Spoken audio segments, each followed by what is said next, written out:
welcome back to ciLiving. The Literary is the third space for the community, which is a place that offers a sense of belonging that isn't your home and isn't your work.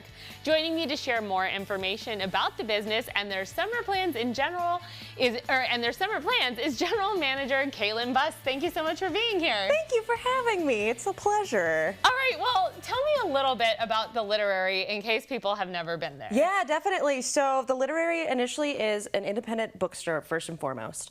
We're also a coffee shop, a brunch spot.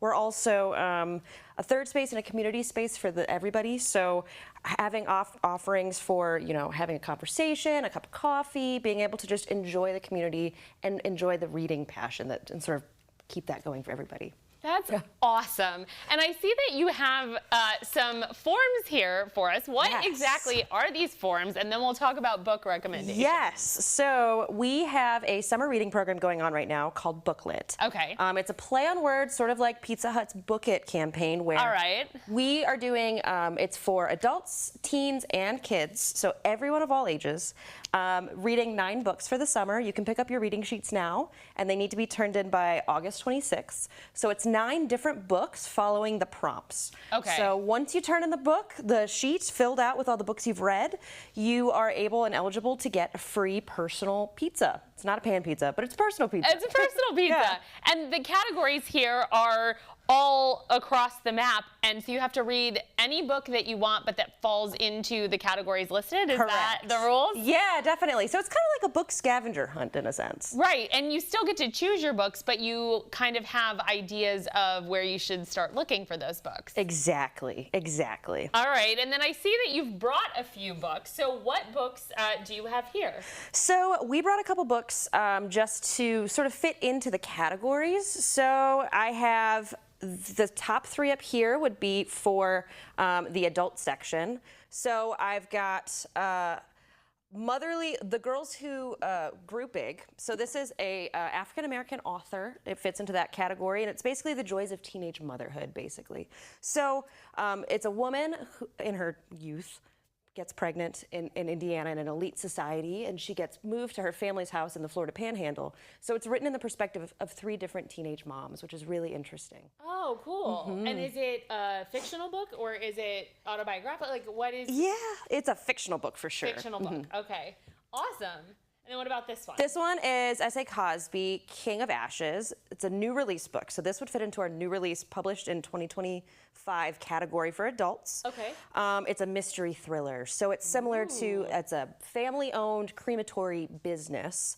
The main protagonist gets called home because the dad's in a coma. Okay. But the brother gets into major financial trouble with like a mafia setting.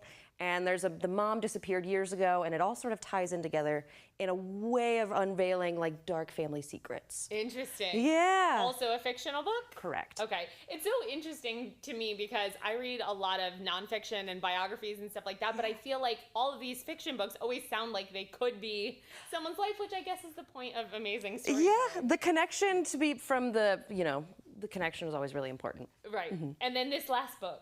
Yes, this is an Isabel Allende book. So this is a Latina author. She's from Peru. This one is a woman, it's a historical fiction book about a woman who is a young writer and travels back to South America to learn about her family heritage. So there's a little bit of love, there's like a high stakes adventure involved in that one.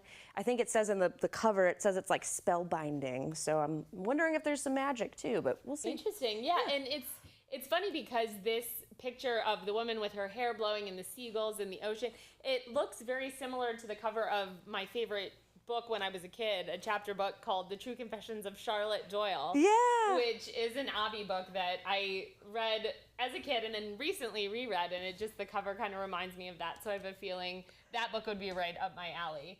And then you have 2 books right here in front? Yes, these front ones. So I have a book that would fit into the kids category as well as a book that would fit into our young adults, the teens category. Okay. So the teens book is really interesting. It would fit under the dystopian category for the BOOKLIT challenge. Okay. And it's basically about a family who